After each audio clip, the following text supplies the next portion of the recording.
세부 월별 계획은 아주 구체적인 백신 공급 일정을 가지고 예약 날짜나 접종 일자를 안내를 드려야 되기 때문에 그런 점들을 좀 양해해 주시고 이해해 주셨으면 좋겠습니다.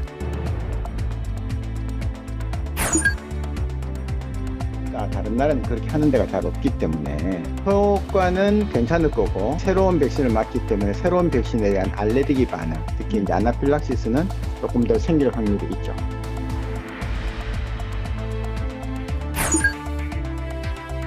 운동권 이력 완장 차고 온갖 불공정 반칙 특권의 과실을 따먹고 있는 분들이 계시다면 한번 자신을 돌아봐야 되지 않겠습니까?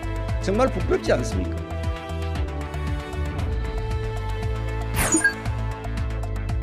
거짓이 횡령하고 원칙을 쉽게 어깁니다.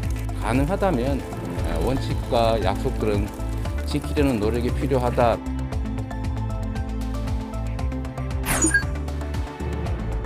이게 이제 수사로 넘어간다든지 이런 것들은 이제 정리를 하고 있기 때문에 정리해서 말씀드릴 수 있도록 하겠습니다.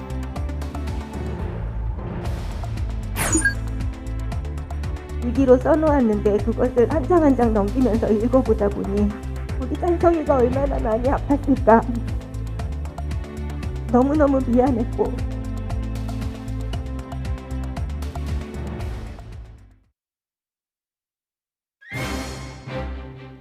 여러분 안녕하십니까? 여야 대표 간의 첫 만남은 밥 사주겠다는 약속을 잡을 만큼 화기애애했습니다. 대화 속에는 이른바 억지로 까기, 억가라는 신조어도 등장했는데 악의적으로 말투를 공격하는 소모적인 정치를 하지 말자는 제안이 나왔습니다.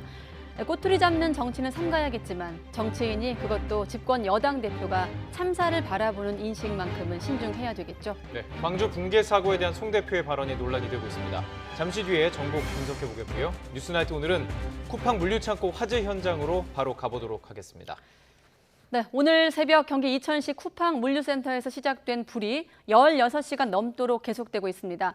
지하 2층에서 시작된 불은 건물 전체로 번져 거세게 타오르고 있다고 합니다. 네, 건물 진입이 어려워서 고립된 소방대원 1명을 구조하지 못하고 있습니다. 현장에 나가는 취재기자 연결해 보겠습니다. 양동훈 기자. 네, 경기 이천시 쿠팡 물류센터입니다. 네, 지금 현장 상황 자세히 전해주시죠. 네, 16시간 넘게 이어진 불로 물류센터는 앙상한 뼈대만 남았습니다. 시뻘건 불길이 아직도 계속 보이고 매캐한 연기가 건물을 가릴 정도인데요. 불길이 거세 소방대원들도 건물 가까이 다가가지 못하고 있습니다. 건물 내부에서는 무언가 터지는 듯한 소리도 들립니다. 불이 시작된 건 오늘 새벽 5시 40분쯤입니다. 소방당국은 인근 소방서의 인력과 장비를 동원하는 대응 2단계를 발령하고 진화에 나섰습니다.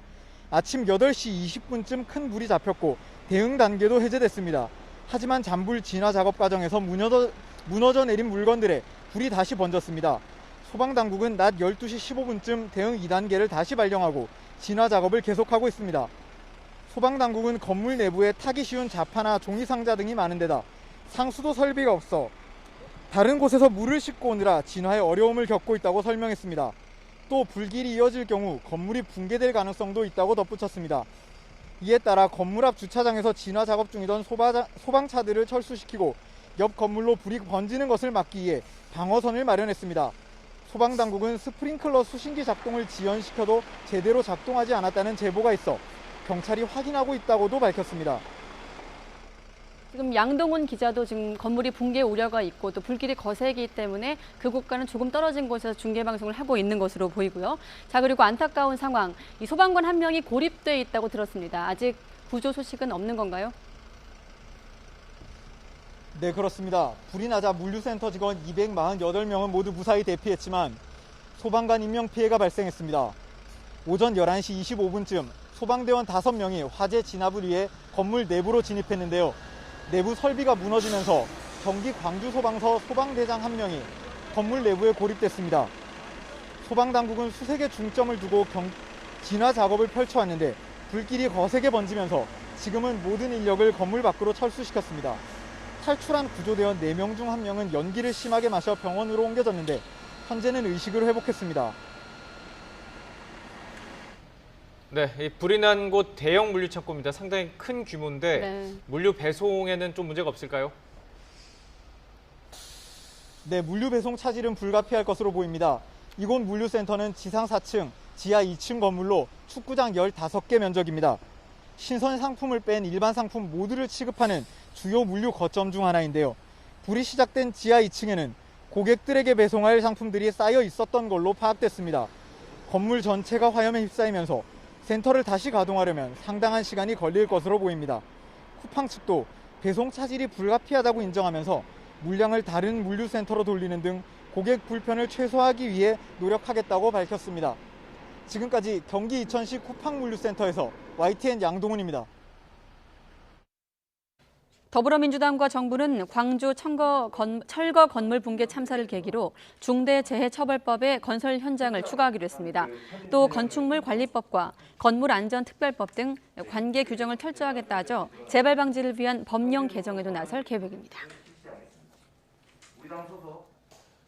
광주경찰청 부동산 투기 특별수사대는 동구 지산동 재개발 구역 안에서 부동산 투기를 한 혐의로 11명을 입건했다고 밝혔습니다. 이 가운데는 건물 붕괴 사고로 9명이 숨지고 8명이 다친 학동 4구역 재개발 조합장 조모 씨와 허가 담당 공무원 1명도 들어있습니다. 국방부 검찰단이 숨진 이모 중사의 피해 사실을 유출한 혐의를 받고 있는 공군 15비행단 부대원의 사무실을 압수수색했습니다. 이런 가운데 국방부가 지난 2주간 받은 국내 성폭력 피해 신고가 54건이 접수되면서 이 부분에 대한 수사도 이어질 것으로 보입니다. 김문경 기자가 보도합니다. 공군 15비행단은 성추행 피해자인 이모 중사가 숨지기 직전 전입온 부대입니다. 가해자 피해자 분리에 따른 조치였는데 15비행단 일부 부대원이 고 이 중사의 신상을 유포한 의혹이 불거졌습니다. 국방부 검찰단은 이에 따라 의혹이 제기된 부대원을 소환 조사한 데 이어 사무실에 대한 압수수색도 벌였습니다. 최근 국방부 검찰단 수사는 공군 검찰의 부실 수사와 부실 변론 의혹, 2차 가해 의혹에 집중되고 있습니다. 이를 위해 15비행단에 앞서 공군 법무실과 국선변호인 사무실 등에 대한 압수수색을 벌였습니다. 이런 가운데 여성가족부도 공군 부대를 찾아 성폭력 피해자 보호체계와 2차 피해 방지 제도 운용 현황 등을 살피는 것으로 알려졌습니다. 특히 지난 3일부터 시작된 국내 성폭력 특별신고 기간에 54건의 신고가 접수돼 이중사 사건과는 별도로 수사 대상에 오를 전망입니다. 이게 이제 수사로 넘어간다든지 이런 것들은 이제 정리를 하고 있기 때문에 정리해서 말씀드릴 수 있도록 하겠습니다. 국방부는 피해자가 망설이는 경우도 확인되고 있어 신고 기간을 2주 더 연장했다고 밝혔습니다.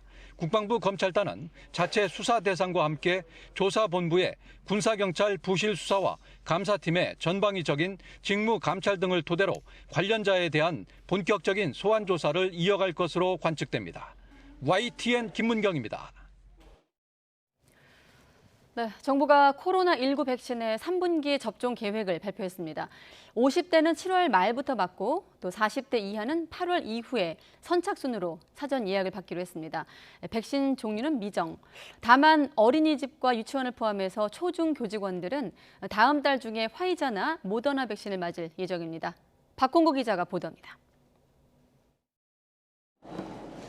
3분기에 국민 70% 1차 접종으로 집단 면역을 이루려면 7월부터 석 달간 2,200만 명에게 백신을 맞춰야 합니다.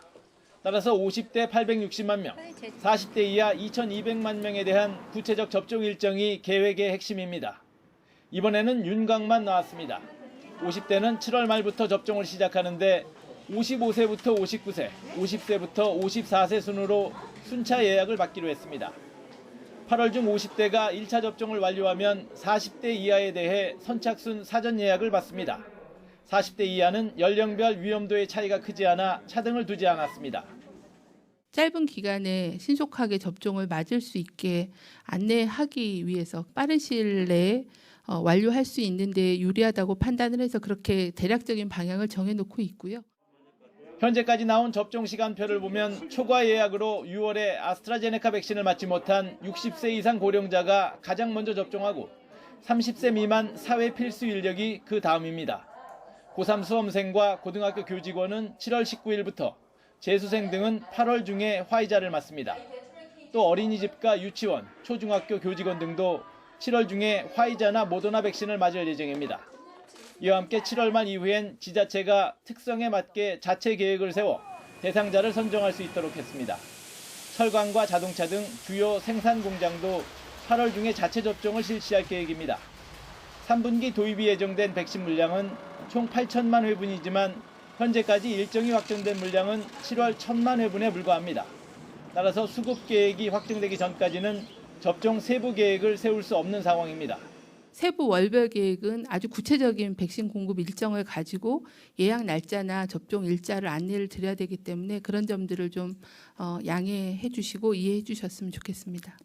방역당국은 모든 역량을 재정비해 9월까지 3,600만 명 1차 접종 목표를 차질 없이 추진하겠다고 밝혔습니다. 연령대별로 어떤 백신을 맞게 될지는 조만간 발표될 7월 세부 추진 계획에서 드러날 전망입니다. YTN 박홍구입니다. 네, 그리고 이번 3분기 계획에서 눈에 띄는 부분은 그동안 허용하지 않았던 교차 접종을 일부 1차 접종자에게 하기로 한 겁니다. 아스트라제네카 백신 부족 탓에 화이자로 2차 접종을 하도록 한 건데 효과나 안전성 문제는 없는 건지 이형원 기자가 취재했습니다. 지난 4월 중순 이후 아스트라제네카 백신을 맞은 1차 접종자는 다음 달 파이자를 맞게 됩니다. 30살 이상 경찰과 소방 등 사회 필수 인력과 방문 돌봄 종사자, 보건의료인 등 76만 명입니다. 코백스의 아스트라제네카 백신 83만 5천 회분은 7월 이후로 일정이 지연되는 것보다는 그 교차 접종으로 진행하는 게 좀 더 효과나 이런 면에서는 적절하겠다라는 그런. 두 차례 맞는 백신은 효과나 안전성을 검증한 임상 기준에 따라 같은 종류로 1, 2차 접종을 마치는 게 원칙입니다. 이를 지켜온 방역당국이 2차 접종분 부족의 궁여지책으로 교차 접종을 허용한 겁니다. 아스트라제네카 접종 나이 제한으로 교차 접종을 진행하는 유럽과는 상황이 다릅니다. 이런 연구들이 종합적으로 검토된 후에 아주 신중하게 결정되는데 많은 수를 접종하겠다고 너무 강조하다 보니 2차 접종의 대비를 제대로 못했다. 예방접종 추진단은 교차 접종을 허용한 해외 연구 결과를 인용해 아스트라제네카와 파이자를 차례로 접종했을 때 면역 반응이 더 좋아졌다고 강조했습니다. 심각한 이상 반응도 없어 안전성 문제는 없다고 평가했습니다. 국내에서도 의료인 100명을 대상으로 교차 접종을 진행했는데 결과는 아직입니다. 증거는 충분할 수가 없다. 다른 나라는 그렇게 하는 데가 잘 없기 때문에 효과는 괜찮을 거고 새로운 백신을 맞기 때문에 새로운 백신에 대한 알레르기 반응, 특히 이제 아나필락시스는 조금 더 생길 확률이 있죠. 교차 접종 대상자라도 원하지 않는다면 다음 달 19일부터 아스트라제네카 2차 접종을 받을 수 있습니다. 다음 달 이후 교차 접종 허용 여부는 8월 백신 공급 상황에 따라 결정됩니다. YTN 이영훈입니다. 네, 지금까지 접종 대상에서 빠졌던 50대가 포함이 되고 또 유치원 선생님 등이 포함이 되자 대상자들은 하루빨리 접종받기를 기대하는 분위기입니다. 계속해서 김철희 기자가 보도합니다. 대한민국에서 가장 많은 사람이 포함된 나이대는 무엇일까요? 바로 50대입니다. 그동안 백신 접종 대상에서 빠져 있었는데 정부가 다음 달부터 이들을 백신 우선 접종 대상자로 분류했습니다. 50대뿐 아니라 백신 접종을 애타게 기다렸던 시민의 반응을 들어보겠습니다. 50대 자영업자들은 환영하는 분위기입니다. 손님을 많이 상대하는 직업일수록 백신 접종이 반가운 겁니다. 저희들은 훨씬 사람들과 접촉을 많이 하니까 빨리 맞으면 좋죠. 기다리고 있죠, 많이. 마음 놓고 손님을 맞이할 수 있어서 기쁘다는 식당 주인. 도움 많이 되죠. 첫째, 제가 이제 안전해야 손님들도 맞이하고 대면할 때 좀 그래도 편하고 불안하지 않고. 다른 50대들의 반응도 마찬가지입니다. 상당히 기쁜 소식이고요. 국민의 한 사람으로서 백신 접종을 빨리 해야 된다는 생각을 들었습니다. 유치원 교사는 어서 백신을 맞아 마음껏 아이들과 접촉하며 시간을 보내기를 기대합니다. 책임감 그런 것 때문에 저희도 어디 나가지를 못하거든요. 그런 걱정을 좀 덜 수 있을 것 같아요. 교사들이 백신 접종을 마치면 교육 현장에 긍정적 변화가 있을 것이라는 바람도 있습니다. 현장 체험 학습도 좀 수월하게 가능할 것 같고요. 또 학생들의 그 기초 학습 문제에 있어서도 좀 더 온라인 때보다는 좀 더 수월하게. 백신 접종 자체는 반갑지만 부작용이 다소 걱정된다는 의견도 있습니다. 기본적으로는 맞아야 된다고 생각은 하고 있는데 좀 경과를 지켜보고 여러 가지 부작용도 있고 그래서 좀 지켜보려고 생각하고 있습니다. 백신 접종이 속도를 내면서 일상으로의 회복이 빠르게 이루어지기를 희망해 봅니다. YTN 김철입니다. 네, 백신을 맞은 분도 또 맞을 분도 눈여겨볼 대목일 텐데 코로나19 백신을 한 번만 맞아도 고령층에서 감염 예방 효과가 80%를 넘는 것으로 나타났습니다. 사망은 100% 예방할 수 있다는 분석 결과도 있습니다. 황보혜경 기자가 취재했습니다. 코로나19 백신을 1차 접종받고 2주가 지난 만 60살 이상의 예방 효과를 살폈더니 평균 84%였습니다. 코로나19 예방접종 대응 추진단이 분석한 결과인데 한 차례만 맞아도 예방 효과가 높다는 겁니다. 백신 종류별로 보면 아스트라제네카 백신이 78.9%, 화이자 백신이 86.6%로 화이자의 예방 효과가 좀 더 높았습니다. 요양병원과 요양시설 같은 감염 취약시설 안에서 감염을 막는 효과는 86.1%로 더 높게 나타났습니다. 집단 감염이 발생한 노인 요양시설 등 8개 시설을 대상으로 백신 효과를 분석한 결과 모든 시설에서 사망 예방 효과는 100%였으며 감염 예방 효과는 무증상 감염을 포함하여 86.1%였습니다. 접종이 시작된 이후 병원과 요양시설에서 나온 확진자 비율을 보면 지난 2월 말에서 3월 초엔 5.6%였는데 한 달여 뒤 절반 이하로 줄었습니다. 백신을 맞은 고령층이 코로나19 바이러스 때문에 사망한 경우는 없는 것으로 나타났습니다. 사망 예방 효과가 100%라는 게 방역 당국의 설명입니다. 변이 바이러스에도 효과가 있었습니다. 알파형 영국 변이가 발생한 집단 시설과 델타형 인도형 변이가 발생한 시설 한 군데 총 3군데에서의 예방접종 효과를 분석한 결과 모두 80% 이상의 효과를 확인할 수 있었습니다. 17일 0시 기준 만 60살 이상 백신 1차 접종률은 76.4%입니다. YTN 황보혜경입니다. 코로나19에 감염된 산모와 생후 4주 영아가 병원 입원 격리를 그만하게 해달라며 법원에 효력 정지를 신청했지만 인정되지 않았습니다. 서울행정법원은 산모 A씨가 자신과 딸에 대한 입원 치료 통지의 효력을 정지해달라며 서울 양천구청장을 상대로 낸 집행정지 신청을 기각했습니다. A씨는 모녀가 모두 무증상 감염자고 출생한 지 얼마 되지 않은 딸이 다른 질병에 감염될 위험이 있어 자가치료해야 한다고 주장했습니다. 하지만 재판부는 이번 처분은 확진자인 A씨 등을 격리해 추가 감염자 발생을 막는 것 외에도 감염병이 중증으로 진행되지 않도록 막고 또 중증으로 진행되더라도 생명과 건강을 보호하려는 목적이라면서 양천구청의 손을 들었습니다.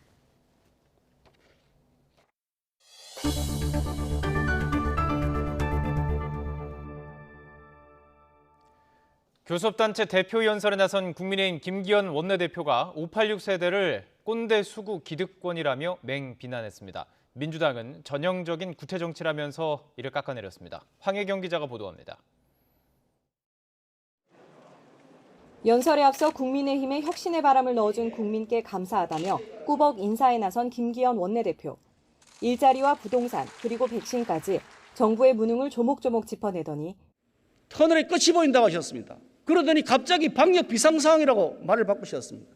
또 그러더니 끝이 보인다고 하셨습니다. 도대체 국민들은 어느 말에 장단을 맞추고 춤을 춰야 됩니까? 언제까지 이런 희망 고문을 하실 겁니까? 비난의 화살을 586 세대에 꽂았습니다. 한때 대한민국 체제를 뒤집으려 했던 이들이 이제는 꼰대 수구 기득권이 돼 가장 많은 해악을 끼치고 있다며 핏대를 세웠습니다. 운동권 이력 완장차고 온갖 불공정 반칙 특권의 과실을 따먹고 있는 분들이 계시다면 한번 자신을 돌아봐야 되지 않겠습니까? 오늘 정말 힘겨워하는 청춘들 우리 앞에 고통을 호소하고 있습니다. 정말 부끄럽지 않습니까? 특히 민주당이 국회와 사법, 행정을 독식해 민주주의의 근본인 삼권 분립과 법치주의가 무너졌다면서 조국 전 장관 자녀 등을 거론하며 반칙과 특혜로 가득 찼다고 꼬집었습니다. 자식 잘되기 바라는 부모 마음 다 똑같습니다. 하나라도 더 챙겨주고 싶은 마음, 그거 너무나 당연합니다. 인지상정입니다. 그렇지만 우리가 지켜야 될 원칙과 법은 지켜야 되지 않겠습니까?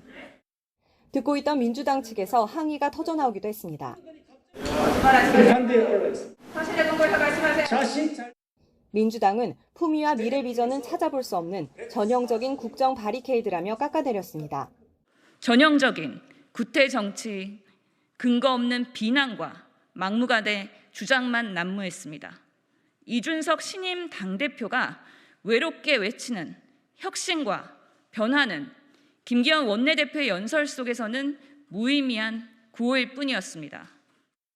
이준석 대표의 세대교체 바람을 타고 현 권력인 586을 겨냥한 국민의힘, 그리고 그 바람을 찻잔 속 태풍으로 평가절하하려는 민주당의 엇갈린 시선이 교섭단체 연설에도 그대로 나타났습니다. YTN 황희경입니다. 윤석열 전 검찰총장이 방명록에 비문을 쓴 것을 두고 비판과 견제가 이어지면서 대선 주자로서 서서히 검증대에 오르고 있습니다. 민주당은 윤 전 총장의 문제가 더 드러날 것이라면서 날을 세웠는데 윤 전 총장은 자신이 갈 길만 가겠다며 선을 그었습니다. 박서경 기자가 보도합니다. 윤석열 전 검찰총장이 지난 11일 6.15 남북공동선언 21주년을 맞아 김대중 도서관을 방문해 쓴 방명록입니다. 지평선을 지평으로, 성찰을 통찰로 써야 하는데 단어를 제대로 구분하지 못하면서 큰 논란이 됐습니다. 앞서 장모 의혹과 관련해서는 10원 한 장 잘못한 게 없다고 말한 것으로 알려졌다가 비슷한 취지 발언이 와전됐다고 뒤늦게 해명해 성급했다는 비판을 받아야 했습니다. 그동안 윤 전 총장이 활발한 공개 활동보다는 메시지 정치에 주력하면서 메시지마다 큰 무게감이 실리는 건데 그렇다 보니 돌아오는 비판도 더 날카롭습니다. 먼저 더불어민주당 정청래 의원은 자신의 SNS에서 자동차 운전도 연습생에게는 안 맡긴다며 방명록도 제대로 못 쓰면서 무슨 대통령을 꿈꾸느냐고 꼬집었습니다. 소위 윤석열 X파일을 언급했던 송영길 대표는 한 언론 인터뷰에서 윤 전 총장이 야당 경선 검증 과정에서 더 큰 상처를 입고 탈락할 수 있다고 전망했습니다. 이준석 국민의힘 당대표 역시 한 언론 인터뷰에서 아직 아마추어 티가 나는데 입당하면 조직적으로 전문가 도움을 받을 수 있다면서 마지노선을 8월로 제시했습니다. 저는 윤석열 총장도 반부패나 이런 검찰 영역을 벗어나서도 충분히 역할을 할 수 있다 보고요. 다만 공개 활동을 빨리 늘려가지고 국민들이 그런 부분을 빨리 접할 수 있으면 좋겠다 이런 겁니다. 하지만 윤 전 총장은 기존 정치권의 협공 모드에 일절 대응하지 않겠다면서 자신이 가야 할 길만 가겠다는 입장을 공고히 했습니다. 특히 국민을 통합해 국가적 과제를 해결할 수 있는 큰 정치, 국민이 가리키는 큰 정치를 하겠다고만 재차 강조했습니다. 윤석열 전 총장은 6월 말에서 7월 초 정치에 등판할 것으로 보입니다. 대권 행보를 앞두고 지켜보는 눈이 많은 가운데 말 하나 행동 하나가 모두 검증 잣대가 되고 있습니다. YTN 박서경입니다.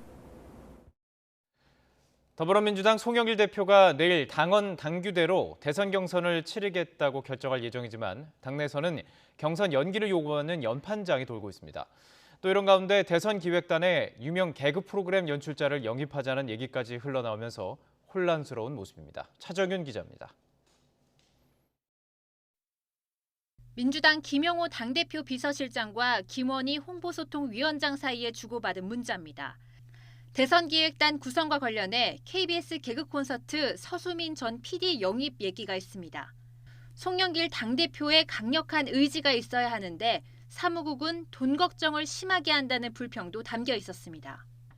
내용이 공개되자 김영호 비서실장은 아이디어 차원일 뿐 아무것도 결정되지 않았다고 밝혔습니다. 분명한 건 대선기획단 인선 문제가 순조롭게 진행되지 않는다는 점입니다. 이런 상황에서 민주당 송영길 대표는 경선 연기 문제를 내일 결정하겠다고 밝혔습니다. 대선 180일 전에 대선 후보를 선출한다는 당원 당규를 바꾸는 건 국민과 당원 동의를 얻기 어렵다고 지적했습니다. 여권 유력 주자인 이재명 경기지사의 입장처럼 원칙대로 간다는 겁니다. 거짓이 횡령하고 원칙을 쉽게 어깁니다.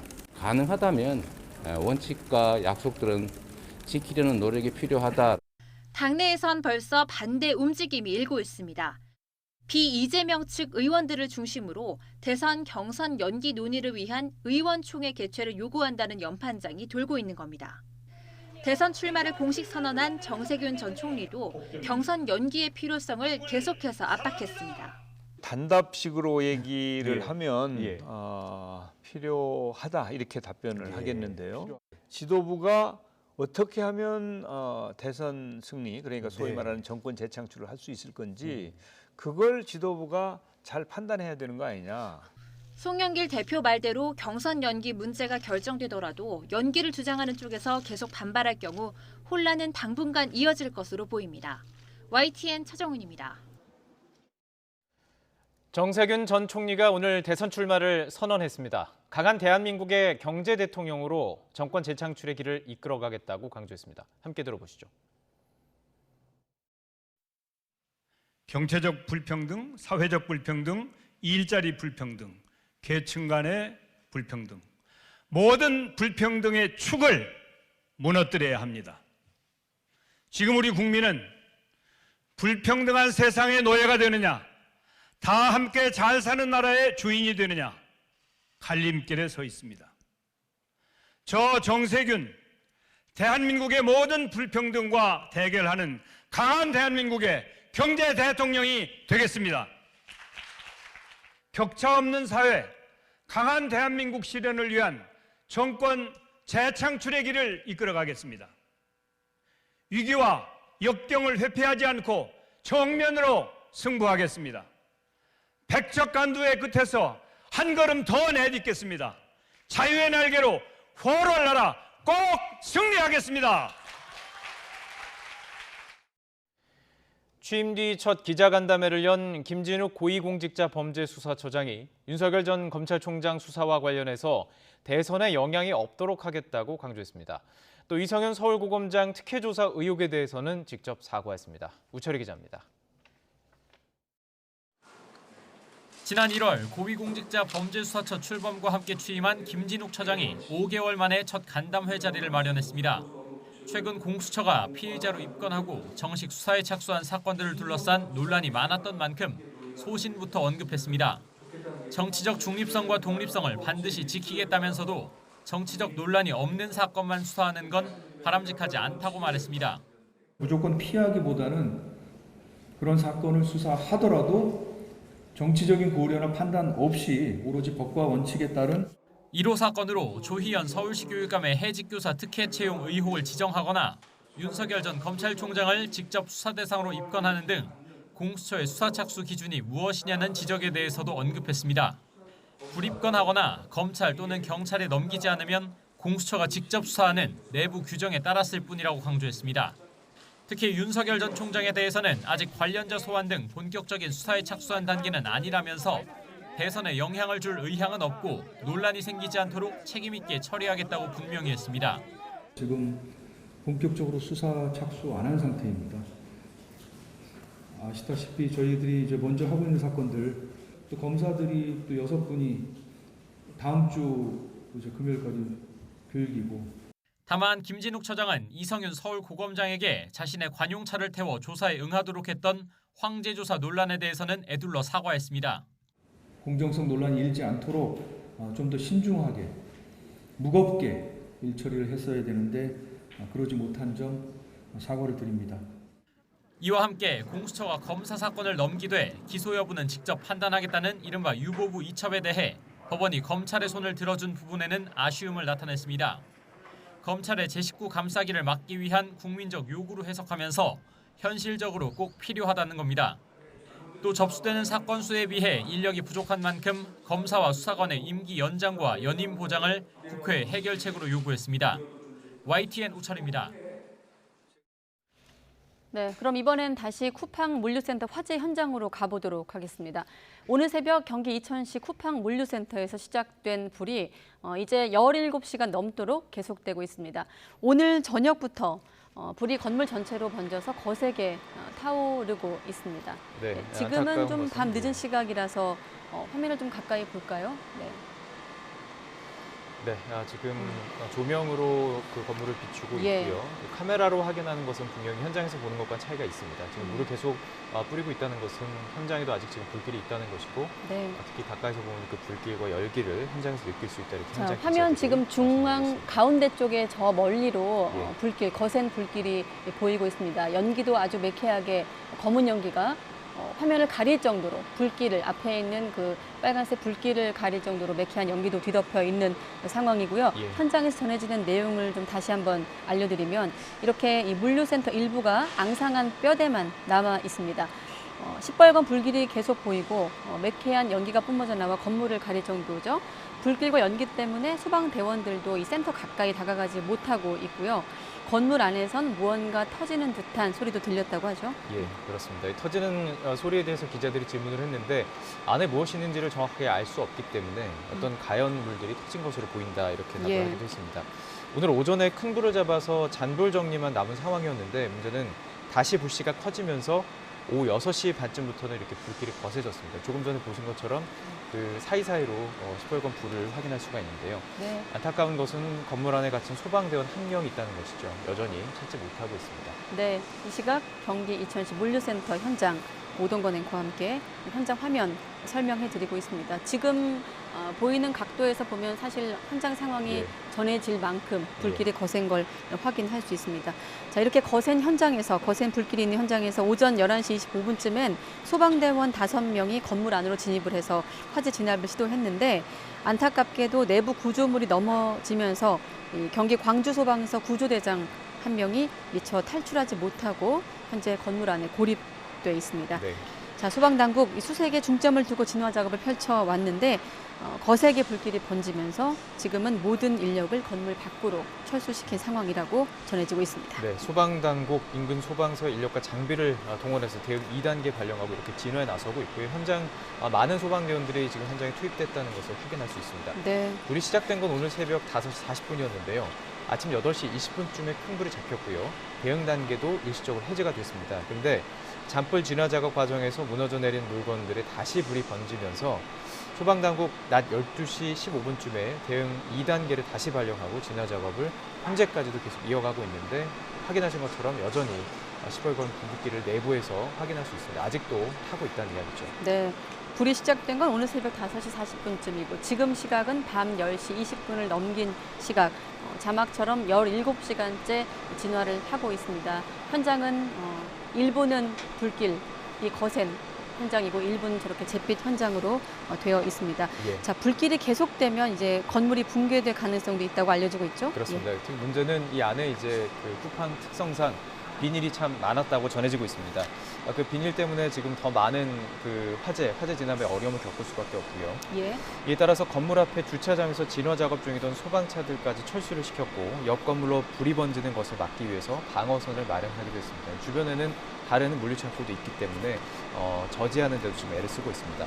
소방당국은 스프링클러 수신기 작동을 지연시켜서 제대로 작동하지 않았다는 제보도 있어서 경찰이 확인하고 있다 이 이야기도 밝혔습니다. 또 관련 소식 들어오는 대로 다시 한번 또 정리해드리겠습니다.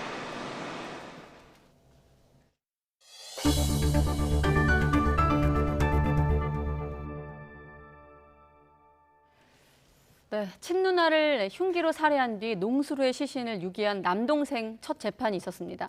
검찰은 남동생이 누나와 말다툼 끝에 화를 이기지 못하고 잔혹하게 살해했다고 밝혔습니다. 엄윤주 기자가 보도합니다. 지난 4월 친누나를 살해하고 시신을 농수로에 유기한 혐의로 긴급 체포된 남동생 27살 A씨. 경북 안동에서 체포된 A씨는 인천으로 압송되는 내내 묵비권을 행사했습니다. 혐의 인정하십니까? 경찰 조사에서 모든 혐의를 인정한 A씨는 살인과 사체 유기 등 혐의로 재판에 넘겨졌습니다. 그로부터 한 달여 만에 첫 재판이 열렸습니다. 검찰은 A씨의 잔인한 범행 수법과 구체적인 범행 동기를 공개했습니다. 범행이 이뤄진 건 지난해 12월 19일 새벽. 당시 회사에서 늦게 귀가한 A씨가 누나와 평소 행실 문제로 언쟁을 벌이다가 반복된 누나의 지적에 분노를 억제하지 못하고 범행을 저지른 겁니다. 다툼이 있고 1시간이 지난 뒤 A씨는 집안에 있던 흉기로 침대 위에 앉아있던 누나를 무자비하게 공격한 것으로 조사됐습니다. 이후 같은 달 28일까지 누나의 시신을 여행 가방에 담아 아파트 옥상 창고에 보관하다가 렌터카에 싣고 인천시 강화군 성모도에 있는 농수로에 유기했습니다. 검찰의 공소 사실에 대해 A씨는 모두 인정한다고 답변했습니다. 살해당한 딸과 그 가해자인 아들, 부모는 큰 충격에 빠졌지만 아들의 처벌을 원하지 않는다는 의견서를 재판부에 제출했습니다. 죽은 자도 내 자식이고 죽인 자도 내 자식인데 지금 살아있는 게 딱 아들, 딸이었는데 살아있는 자식이 지금 구치소에 있고 극행에 처해질 위험에 있는데 어떻게 될지를 모르는 상황이죠. 재판부는 다음 달 13일 A씨에 대한 결심 공판을 진행할 계획입니다. 이번 결심 공판에는 피해자의 부모가 직접 출석해 A씨를 선처해달라고 호소할 예정입니다. YTN 엄윤주입니다. 서울 연남동의 한 오피스텔에서 친구를 감금하고 살해한 혐의로 구속된 20대 남성 2명. 피해자를 폭행했던 혐의로 고소당해 경찰 수사를 받게 되자 앙심을 품고 범행을 저지른 것으로 파악됐습니다. 임성호 기자가 보도합니다. 친구를 가두고 살해한 혐의로 구속된 20살 A씨와 B씨는 혐의를 줄곧 부인하는 것으로 알려졌습니다. 피해자가 숨지긴 했지만 일부러 살해하려던 건 아니라는 겁니다. 친구 살해 혐의 인정하십니까? 직접 신고까지 한 경위는 뭡니까? 친구가 영양실조 상태였다는데 미안한 마음 없으십니까? 경찰 조사 결과 A씨와 B씨는 최소 지난해 6월 초부터 피해자를 데리고 서울 각지를 옮겨 다니며 동거했습니다. 이후 지난해 11월 경찰이 우연히 피해자가 폭행당한 흔적을 발견해 지방에 있던 아버지에게 연락해 데려가게 했고 이후 피해자 측은 두 사람을 상해 혐의로 경찰에 고소했습니다. 갑작스레 수사를 받게 된 A씨와 B씨는 여기에 앙심을 품었고 지난 3월 말 피해자를 몰래 끌고 나와 서울 연남동으로 데려왔습니다. 이후 피해자를 강압적으로 대하고 식사도 제대로 제공하지 않는 등 학대한 것으로 파악됐습니다. 경찰은 피의자들과 피해자 간 채무 관계는 전혀 없었고 피해자가 일용직 노동을 강요받은 사실은 확인했다고 밝혔습니다. 그러면서 정확한 범행 동기와 경위 파악을 위해 휴대전화 통화 기록과 CCTV, 계좌 거래 내역 등을 분석하고 있다고 설명했습니다. 이와 함께 경찰은 지난달 말 서울 영등포경찰서가 피해자 측의 상해 고소 사건을 검찰에 송치하지 않기로 결정했던 사안을 감찰 중이라고 밝혔습니다. 피의자들이 피해자에게 2차례나 허위 진술을 강요하는 등 수사를 방해했는데 이에 대해 적절히 대응한 건지 들여다보겠다는 겁니다. 경찰은 오는 21일 피의자들을 검찰에 송치하면서 최종 수사 결과를 발표할 계획입니다. YTN 임성호입니다.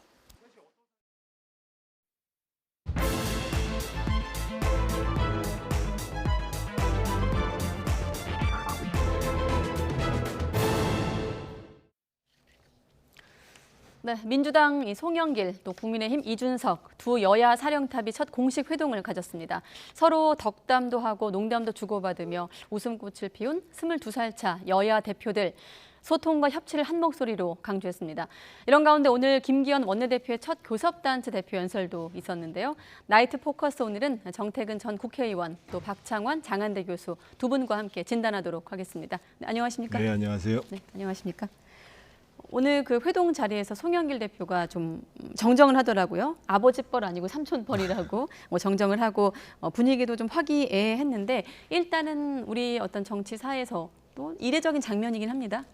어떠세요? 오늘 참 모양새가 좋았어요. 그리고 서로 덕담도 하고 앞으로 자주 만나자고 하고 또 뭐 밥도 사겠다고 얘기를 했는데 네. 사실은 이제 과거에도 이인영 원내대표, 나경원 원내대표 시절에 한쪽에서는 밥 잘 사주는 누나가 되겠다고 그러고 한쪽에서는 누님으로 잘 모시겠다고 얘기했는데 한 번 밥 먹고 끝나버렸거든요.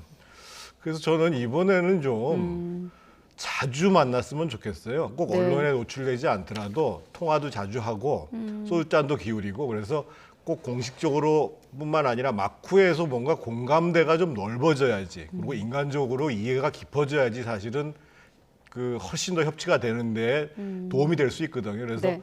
양당의 지도자들께서 이제 큰 마음을 먹었기 때문에 앞으로 큰 나이 차에도 불구하고 우리 송영길 대표께서는 또 젊은 사람의 이 리더십에 대해서 그 젊은 사람들의 이 요구에 대해서 경청하고 또 이준석 대표는 송영길 대표가 갖고 있는 능력과 경륜에 대해서도 또 이렇게 배우고 그러면서 또 당대당으로 할 얘기는 또 당당하게 하고 네. 이런 관계가 됐으면 좋겠습니다. 네, 뭐 그 두 사람 간의 오간 밤 얘기하셨으니까 식사와 관련해 좀 주고받은 대화도 화면에 좀 띄워봐 주시고 어떻습니까? 뭐 송 대표 같은 경우는 정치권에선 현역이 밥을 사는 거다 이렇게 표현을 하기도 했습니다만. 뭐 밥이야 뭐 돈 버는 사람이 사면 되죠. 네. 이준석 대표는 당 대표는 월급이 따로 없습니다. 업무용 카드가 있긴 하지만 뭐 그런 점에서 본다면 뭐 돈 버는 사람이 사는 게 맞겠죠. 저는 뭐 나이나 선수 뭐 이준석 대표가 가는 곳마다 다 사상 유례 없는 처음 있는 일이에요. 네. 그러니까 가는 곳마다 뉴스 되는 건 당연한 거고 좀 다른 측면에서 좀 두 가지를 말씀드리고 싶은데. 이준석 대표는 뭐 누가 뭐라 그래도 정치권 세대 교체의 상징으로 지금 자리를 잡았습니다.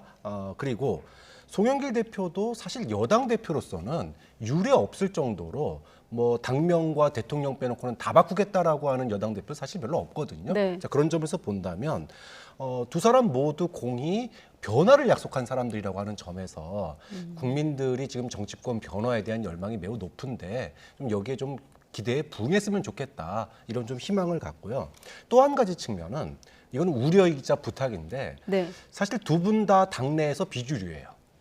당 장악력이 아직은 완전하지 않습니다. 그런데 이런 현상이 당 장악력을 높이기 위해서는 사실은 외부에 적을 설정하는 경우가 당 장악력을 높이거든요. 네. 그러다 보면 상대방에 대한 비판 이렇게 그걸 통해서 당을 장악하려고 하는 쉬운 길을 선택할 수도 있는데 뭐 두 분 오늘 이야기하는 거 봐서는 그러지는 않을 것 같습니다. 그런데 뭐 서로 이야기하는 것도 좋지만 두 분의 역할이 어쨌든 지금은 둘 다 야당 체질 또 여당 체질을 지금 개선하는데 목표를 두고 있기 때문에 각자 당에서 변화의 노력들을 하는 게 서로에게도 지지를 보내는 박수의 길이 아닌가 생각됩니다. 그런 변화의 일환으로 나온 얘기일까요? 요즘 뭐 신조어긴 합니다만 억가라는 신조어가 등장을 하지 않았습니까? 이제 억지로 까지 말자 이런 제안을 서로 주고받기도 했는데 좀 소모적으로 정쟁하지 말자는 얘기인데 실제로 현실화될까요?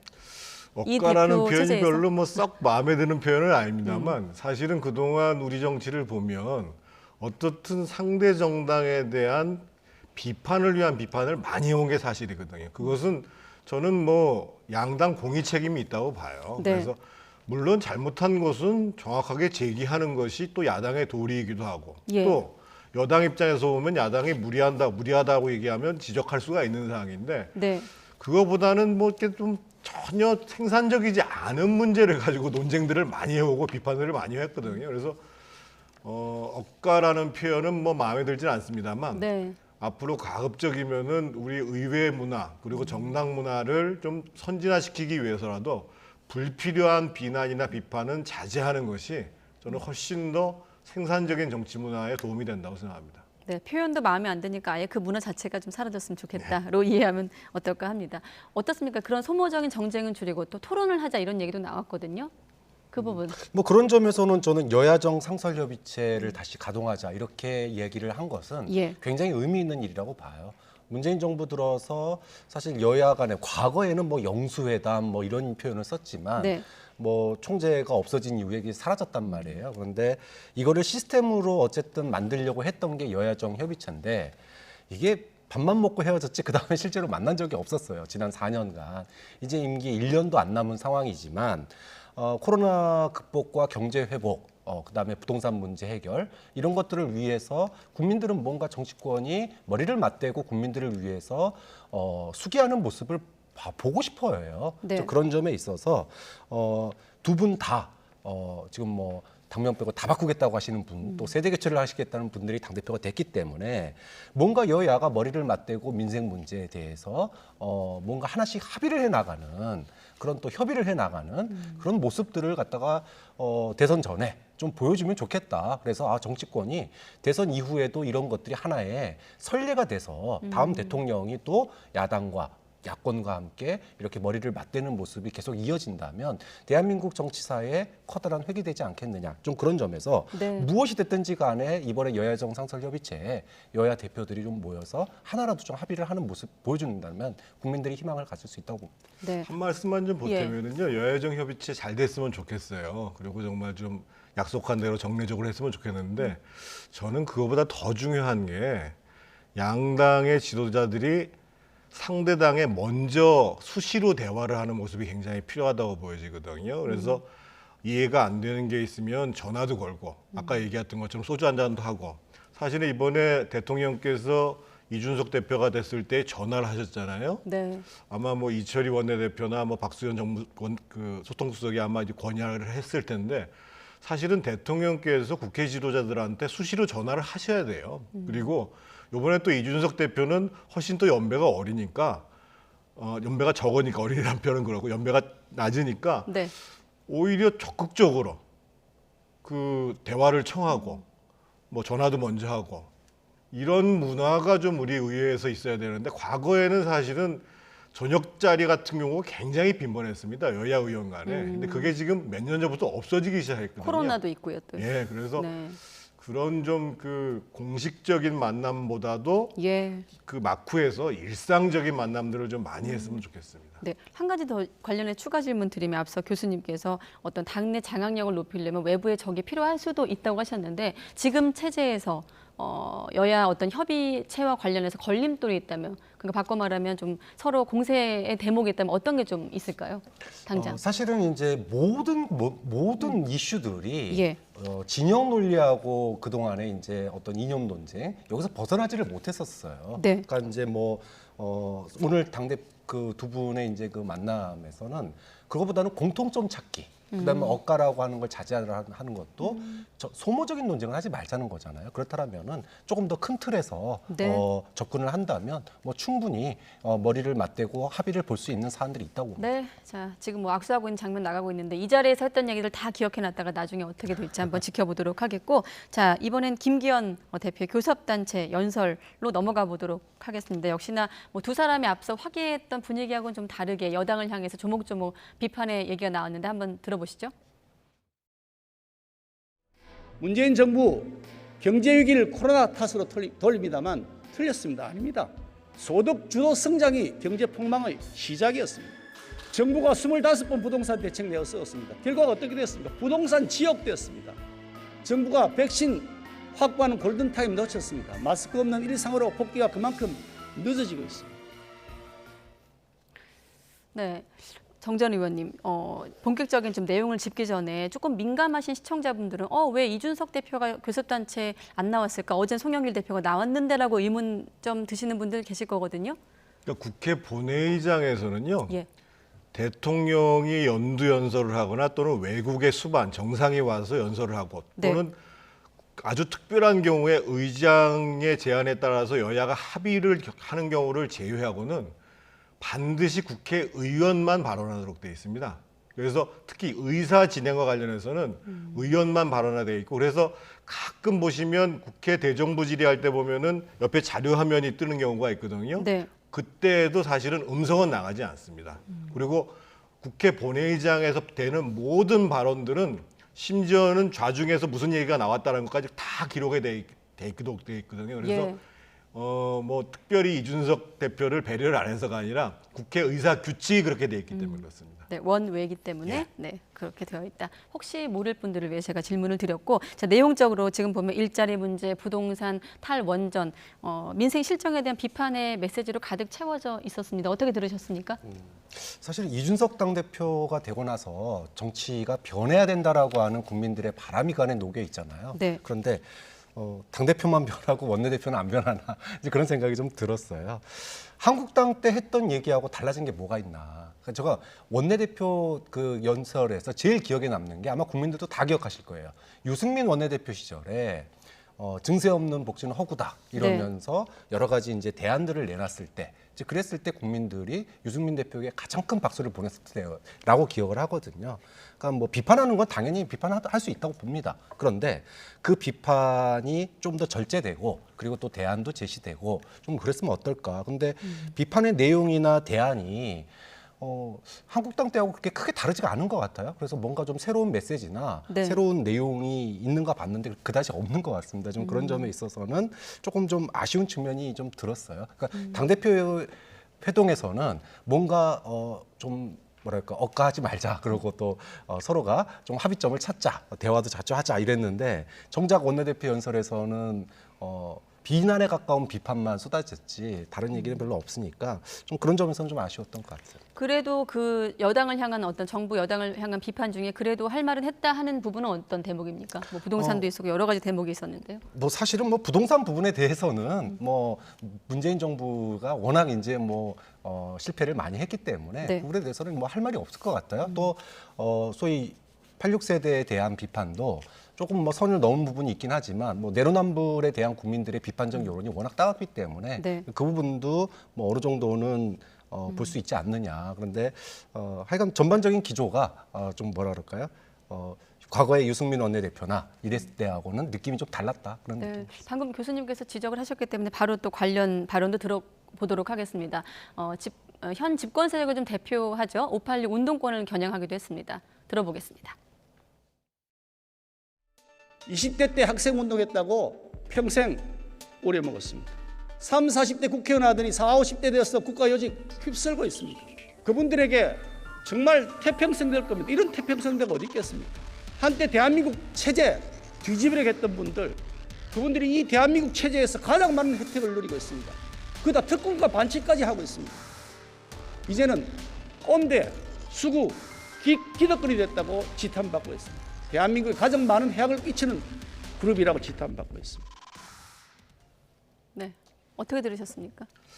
저 자신이 586 그 민주화운동권 출신이고 저도 사실은 40대 초반에 서울시 부시장을 하고 국회의원을 했는데 참 저 얘기 들으면서 왜 586 운동권 출신 정치인들이 저런 얘기를 들어야 되는지에 대해서 저 자신부터 깊게 좀 성찰을 해야 되겠구나라는 생각을 안 할 수가 없었습니다. 네. 특히 작년에 이제 조국 사태를 겪으면서 지금 이제 조국 사태의 문제도 마치 진영의 문제인 것처럼 그 내로남불로 옹호를 하는 모습이라든지 과거에 사실은 그 민주화운동을 하거나 또는 야당 시절에 보면은 낙하산 인사 문제에 대해서 대표적으로 비판을 했었거든요. 네. 그런데 지금 보면 사실은 지금 그 정치권에 들어와 있는 586 세대들 중에 사실은 낙하산의 자리에 가 있는 사람들이 굉장히 많아요.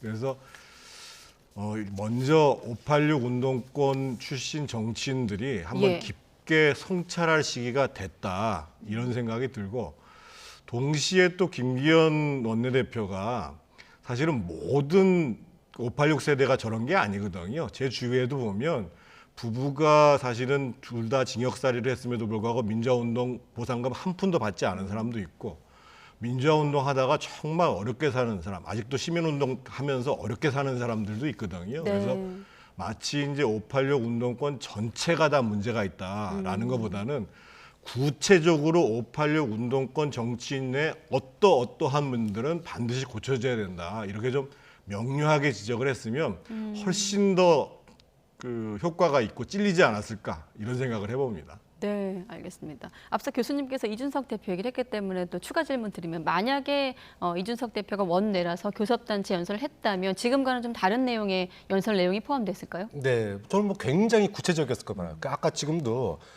소위 86세대에 대해서 싸잡아서 비판을 했는데 구체적으로 아마 이준석 대표라면 토론할 때 또 보면 구체적인 예시, 구체적인 사례 이런 걸 가지고 이런 것들이 지금 만연해 있다. 네. 그러기 위해서는 뭔가 그런 부분들에 대한 시정을 갖다가 요구하는 아마 이준석 대표가 연설을 했다면은 굉장히 구체적으로 예시를 들어가면서 비판을 하지 않았을까. 좀 그런 점에 있어서 굉장히 좀 두루뭉실한 비판을 위한 비판이라고 제가 얘기했던 이유가 네.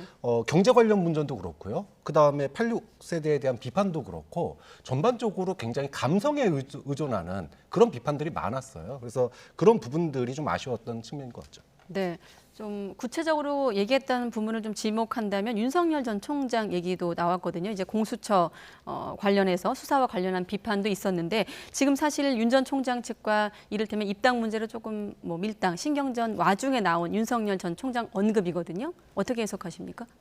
오늘 사실은 김기현 대표가 연설은 정말 굉장히 잘했어요. 저도 이렇게 봤는데 거의 원고를 안 보시다시피 하면서 쫙 했는데 지금 말씀하시는 윤 총장 관련 부분들은 지금 그동안 사실은 과연 공수처가 진정으로 검찰 개혁의 일환으로 공정한 법 집행을 위해서 만들어진 기관인가라는 것들에 대한 의심을 받아왔거든요. 그런데 네. 마침 윤석열 총장에 대해서 지금 이제 뭐 메토 사건이다라고 해가지고 지금 수사가 들어간다고 그래요. 다행히 오늘 이제 김준욱 처장이 이제 그 기자회견을 하면서 예. 공정성 시비가 이 선거에 영향을 안 미치도록 하겠다라고 얘기해서 다행인데 지금 공수처가 예를 들면 이성윤 서울지검장 지금 고검장이죠. 고검장에 대해서 황제 소환을 하는 것부터 시작해서 과연 공수처가 제대로 하고 있는가라는 거에 대해서는 지금 국민적 의혹들을 받을 수밖에 없는 상황이고 네. 그런 차원에서 야당의 원내대표로서는 아주 날카롭게 강하게 지적을 한 것이죠. 혹시 근데 덧붙이실 말씀? 윤석열 전 총장이 아직 야당 입당 안 했잖아요. 그리고 공수처 1호 수사가 야당 인사가 아니었습니다. 사실 기소권도 없는 교육감을 갖다가 1호 조사를 했어요. 여권 인사였단 말이에요. 네. 그런 점에서 공수처를 야수처라고 얘기한 거는 물론 우려는 충분히 표명할 수 있습니다. 근데 아직까지 어떠한 수사 결과도 내놓지 못. 지금 이제 막 시작한 단계에서 예. 야수처라고 얘기하는 거는 그동안의 공수처에서 이럴 것이다라고 예단했던 것의 연장선상이거든요. 이런 점도 마찬가지예요. 그러니까 오늘 전반적으로 감정적이었고 좀 더 구체적이었으면 좋겠고 그다음에 대안을 갖다 제시했으면 좋겠는데 오늘 김진욱 처장이 또 선거에 영향을 미치지 않겠다라고 오늘 또 분명히 선언을 그었단 말이에요. 네. 좀 그런 점에 있어서는 좀 전반적으로 선을 넘는 굉장히 감정을 건드리는 그런 수위를 갖다가 왔다 갔다 하지 않았나 생각합니다. 네, 알겠습니다. 자, 교섭단체 김기현 대표 교섭단체 연설은 이 정도로 평가를 하고 다음 주제로 넘어가 보도록 하겠습니다. 자, 뭐 앞서 저희가 속보도 전했습니다만 지난주 광주에서 건물 붕괴로 많은 사상자가 났던 참사가 있었는데 여기와 관련된 송영길 대표의 발언이 좀 논란이 일고 있습니다. 압축한 영상부터 보시죠.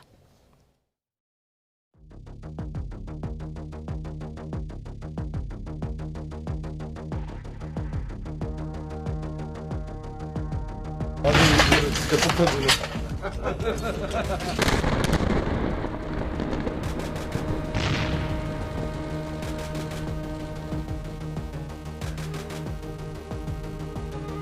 우리는 그냥 같은 남자끼리 배도 한 번씩 툭툭 치고 엉덩이를 한 번 치고 그랬다는 건데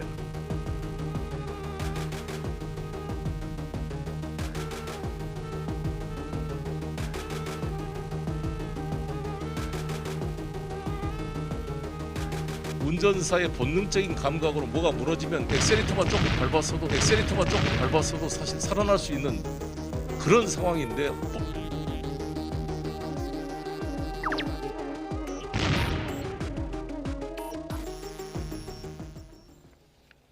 영상을 잠시 지나갔습니다만 일단 당정 회의 자리에서 한 발언이 논란이 됐는데 다시 한번 좀 어떤 발언이었는지 다시 한번 회의장 발언을 다시 한번 들어보도록 하겠습니다.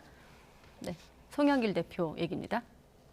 그 버스 정류장만 아니었다 할지라도 운전사의 본능적인 감각으로 뭐가 무너지면 엑셀리터만 조금 밟았어도 사실 살아날 수 있는 그런 상황인데 자, 지금 바로 이 대목이 지금 논란이 되고 있는데 이렇게 논란이 되자 이제 송 대표는 이렇게 설명을 합니다.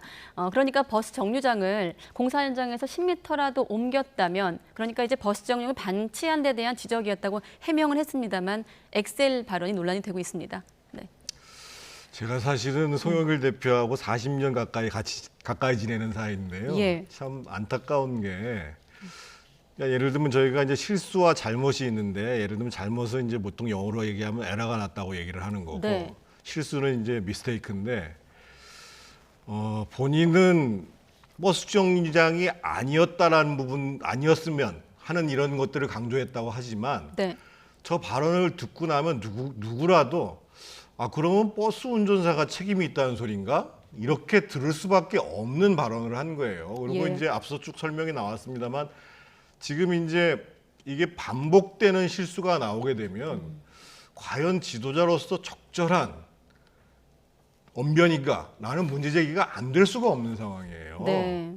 그래서 굉장히 좀 안타까운데 더 제가 좀 황당했던 건 뭐냐면 예. 이 방송 들어오기 전에 제가 검색을 해보니까 이 악의적인 언론 참사다. 이 문제 엑셀레이터 발언을 강조를 하는 것을 그러면서 강력 대응하겠다 얘기를 하는데 분명한 사실은 듣는 사람 누구라도 버스 기사한테도 책임이 있을 수 있다라는 식의 뉘앙스가 전달된 발언이었기 때문에 이거는 있는 그 자체로 정말 내 본의가 잘못 전달됐는데 더더군다나 버스 기사님께 그런 의미가 전달됐다고 그러면 정말 죄송하게 생각한다라고 명쾌하게 사과할 사안이에요. 그래서 이거를 다시 언론 참사 강력 대응 얘기하는 것은 네. 저는 지도자로서는 절대 안 맞는 말이고 앞으로도 지금 이제 여러 가지 지금 이제 실수가 반복되고 있는 양상이라고 한다면 그러면 본인이 지도자로서 대중에게 국민들에게 얘기하는 방식에 뭐가 문제가 있는 것인지 깊게 한번 돌이켜볼 때가 됐습니다. 네, 사실 또 게다가 이번 참사는 워낙 큰 국민들이 그럼요. 관심을 갖고 있는 사고이기 때문 아니겠습니까? 교수님은 어떻게 보십니까? 명쾌한 사과가 아니라고 말씀하셨거든요. 사실 말 실수죠. 실수인데 만약에 이게 실수라면 바로 사과를 했었어요. 그리고 정정 보도를 갖다가 이렇게 내가 이런 의도로 얘기했는데 잘못 말했다, 실언했다 이렇게 정정 보도를 냈으면 될 일입니다. 네. 근데 그걸 갖다가 안 하고 있다가 논란이 되니까 언론 탓으로 몰고 가는 거는 잘못된 거죠. 굳이 안 해도 될 말을 갖다가 해가지고 논란을 자초한 거예요. 이게 한두 번도 아니고 네. 사실은 어제 굉장히 이슈가 될 만한 여권에서는 이슈가 될 만한 여러 가지 논쟁거리들을 여당에 던져놨습니다. 근데 오늘 이 발언으로 어저께 벌려놓은 논쟁들 다 까먹었어요. 그런 점에 있어서 말 실수 하나가 논점을 갖다 흐려버리고 전선을 갖다가 확 다른 데로 만들어버리는 거예요. 그러니까 지금 당 개혁하겠다고 그러는데 이 안에서 무슨 비판 나오겠습니까?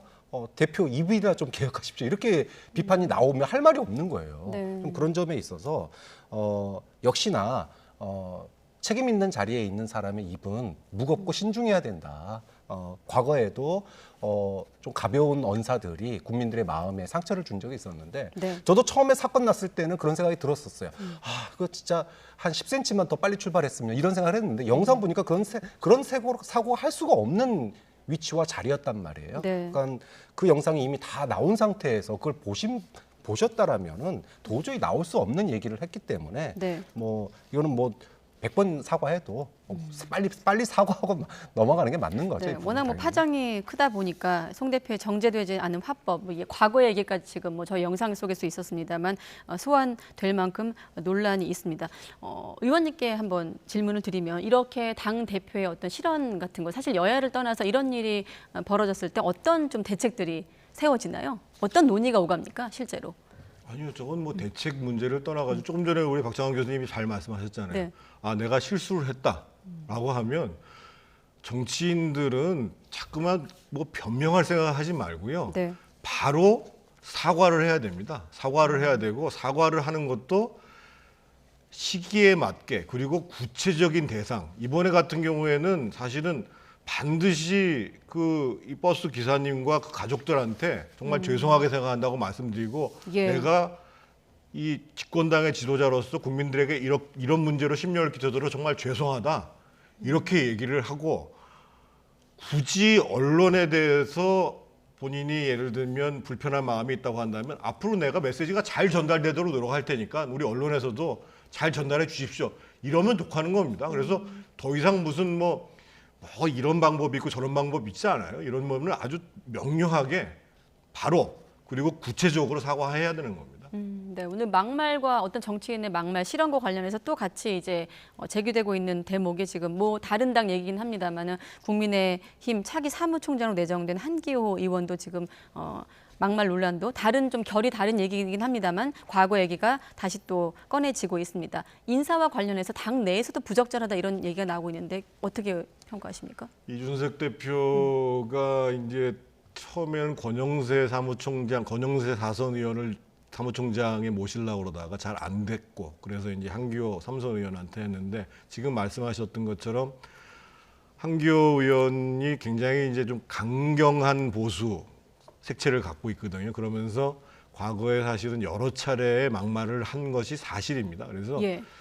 저는 지금 국민의힘이 새롭게 출발하는 과정 속에서 지금 당직을 뭐 여기서 바로 그만두겠다 이렇게 하는 것보다 네. 한기호 사무총장이 취임하면서 과거에 내가 한 잘못된 발언에 대해서 죄송스럽게 생각한다. 앞으로 그렇게 하지 않겠다. 이렇게 이제 사과와 이 반복되지 않겠다는 의지를 분명히 표현해 주는 것이 필요하고 네. 그런 표현이 없다 그러면 저는 당 지도부에서 사실은 논의해 볼 만한 사안이라고 보여집니다. 지금 내정 단계이기 때문에. 왜냐하면 지금 국민의힘에 대해서는 이준석 대표라는 새로운 정치 리더가 출범한 것과 동시에 아 이제 국민의힘이 정말 변하려고 하는구나. 그런데 과거의 잘못에 대해서 아 솔직히 잘못했고 고쳐나가겠다는 얘기를 못한다면 네. 저 모습과 국민의힘이 변하는 모습은 어떻게 연결할 수 있지? 이렇게 혼선이 생길 거란 말이에요. 그래서 저는 일단 오늘 이준석 대표가 사과할 것을 지켜보자, 사과할 것 같다라고 얘기했는데 실제로 저는 한기호 사무총장이 분명히 좀 사과를 하고 넘어갔으면 좋겠습니다. 네. 보수의 혁신을 기대했고 또 그다음에 이준석 대표에 대해서 우려를 할 때 실언 리스크를 얘기했었잖아요. 근데 예. 정작 실언은 여당에서 나왔고 참신한 인사가 나올 거라고 기대한 야당에서 오히려 이 논란이 터졌어요. 좀 그런 점에서 서로가 의도치 않는 예상치 못한 곳에서 지금 터졌는데 저도 한기호 의원 사무처장 임명은 굉장히 부적절했다고 봐요. 왜냐하면 혁신과 보수의 혁신을 갖다 얘기하고 개혁을 얘기를 했는데 네. 한기호 의원은 진짜 말 그대로 국민의힘 내에서도 가장 우측에 있는 뭐 우측에 있는 게 중요한 게 아니라 뭐 세월호 좌파를 갖다가 색출해야 된다던가 또는 뭐 임신중 과로사했던 여군 간부에 대해서 개인 귀책 사유였다 네. 이렇게 얘기한 거라든지 시대에 맞지 않는 이야기들을 했었거든요. 그것이 또 논란이 됐기도 했었습니다. 근데 이분이 이준석 대표 체제에서 당의 살림을 꾸려나갈 분으로 네. 이렇게 앉혔다고 그러니까 과연 이준석 대표가 혁신 잘할 수 있을까? 이런 이제 물음표. 샐러드 볼이 이런 샐러드 볼인가? 이런 이제 물음표가 생기는 거예요. 좀 그런 점에서 그럼 왜 했을까라는 질문이 남거든요. 어떻게 보십니까? 뭐 하겠다는 사선 의원이 없어서 그랬다. 그리고 살림을 맡으니까 아무래도 조금 네. 원칙을 강조하는 군인 출신이 살림은 원칙적으로 하지 않겠느냐 이 면을 봤는데 네. 근데 사실 국민들이 기대하는 거는 원칙도 중요하지만 이준석 대표에게 바라는 게 있잖아요. 바라는 게 뭡니까? 달라졌다라고 하는 걸 보여주길 바란 거예요. 그런데 첫 인사부터 이렇게 국민의 바람과 정면으로 배치되는 사람이 인사에 들어간다면은 당연히 실망감이 나올 수밖에 없는 거죠. 네, 알겠습니다. 다시 좀 민주당 얘기로 돌아와서 사실은 뭐 송영길 대표 어떤 그런 실언 논란 때문에 좀 묻히긴 했습니다만 지금 문자 메시지도 좀 논란이 되지 않았습니까? 예능 PD와 관련해서 사실 최근에 윤영찬 의원이 예능 PD가 필요하다 말은 하긴 했었어요. 근데 실제로 문자를 통해서 영입 시도 중이다 이런 문자가 지금 포착이 돼서 있었는데 현실화 가능성이 있다고 보십니까? 뭐 아이디어 차원이라는 설명은 있었습니다만은. 뭐 개인 그러니까 그 의원 수준에서 오간 얘기긴 합니다만 네. 저분들이 대통령 선거라는 것을 제대로 이해하고 있는가 저는 사실 좀 의문스럽거든요. 그러니까 그 서 PD가 재능이 있는 분은 건 분명하죠. 근데 대선이라는 것은 국민적 관심 차원뿐만 아니라 실제로 대선 기획을 한다라는 것은 진정으로 승리를 위한 전략, 네. 정책, 그리고 그것을 또 현실화시켜낼 수 있는 프로그램, 이 모든 걸 망라하는 거거든요. 그래서 서 PD를 예를 들면 뭐 대선 기획단의 한 사람으로 참여하는 것은 뭐 충분히 가능할 수 있는 문제입니다만 대선 전략을 저런 차원에서 고민한다 그러면 제가 보기에는 민주당은 실패하죠. 사실 야당 입장에서 보면 아 저런 분 기획단장 임명했으면 좋겠다 이런 바람이 나올 겁니다 아마. 네. 근데 저는 예능으로 가면 안 된다고 봐요. 저는 여당은 다큐로 가야 된다고 봅니다. 왜냐하면 뭐 우리가 다 기억하듯이 이 흥행의 문제는 민주당 흥행의 문제는 형식이나 시기의 문제가 아니에요. 지금 노무현 16부작 드라마로 했던 네. 국민 참여 경선 때문에 이런 현상이 나타났는데 그거 딱 한 번이었습니다. 그 뒤에 국민 참여 경선이 흥행한 적이 없어요.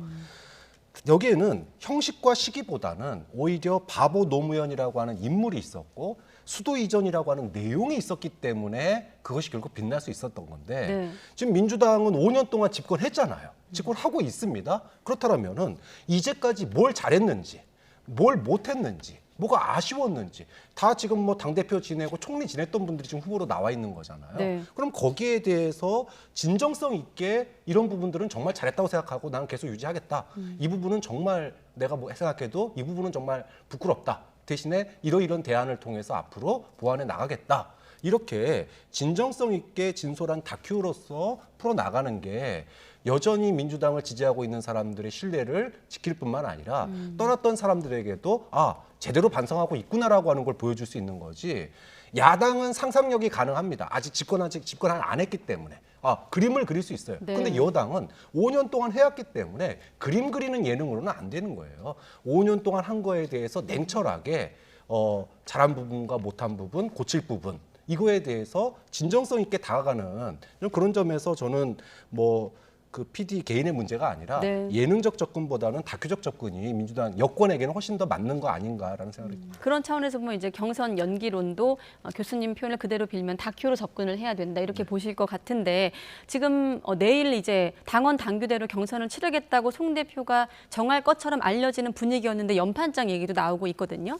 그런 부분들 민주당 내에서 경선 연기론과 관련된 부분은 어떻게 좀 흘러갈까요?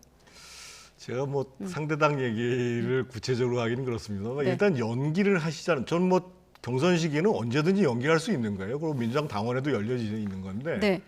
문제는 연기하자는 분이 그쪽 주장이 정확히 왜 연기를 해야 되는지, 연기하면 어떤 장점이 있는지 이 문제를 명확히 얘기를 하지 않아요. 일단은 하나의 논리로는 이제 흥행 구체적으로 측면이 얘기하는 있어요. 것은 예. 코로나가 끝나 집단 면역이 돼가지고 흥행한다 이런 막연한 얘기를 하는 거거든요. 그래서 연기 문제를 얘기를 하려면 구체적인 득과 실을 얘기하지 않는 이상 네. 그러면 후발주자들을 위해서 연기하자고 그러는 거 아니야? 이렇게 오해를 받을 수밖에 없는 거거든요. 그래서 일단은 연기하자는 쪽이 분명한 이유를 얘기를 해야 됩니다.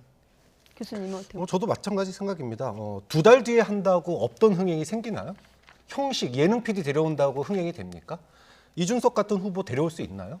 젊은 후보 발굴해서 대선 경쟁에 참여시킬 건가요? 그거 네. 아니잖아요. 오히려 2달 뒤에 상황은 더 어려워질 수도 있어요. 이미 분위기를 뺏겨버릴 수도 있습니다. 좀 무슨 오히려 어떠한 근거도 없이 2달 뒤에 흥행을 위해서 2달 뒤로 연기한다? 저는 아무 의미 없는 후발 주자들에게 시간을 주는 것 외에는 어떠한 의미도 없는데 그 시간이 결국은 오히려 그 민주당에 지금 굉장히 속도감 있게 변화하려고 송영길 대표가 분위기를 만들고 있는데 네. 이 분위기에서 대선 주자들에게 이런 사람들이 준비돼 있고 이 사람들의 얘기를 들어보시죠라고 연결되는 게 오히려 더 지금으로서는 흥행으로 더 갈 가능성이 있는 거지. 네. 2달 뒤에 상황이 어떻게 될 줄 알고 흥행된다라고 자신을 하면서 연기를 합니까? 좀 이 부분에 있어서는 저는 원칙대로 가는 게 맞다. 그리고 지금의 민주당의 어떤 변화의 동력, 분위기 이런 것들이 이어져야지 대선도 경선도 역동적으로 되지.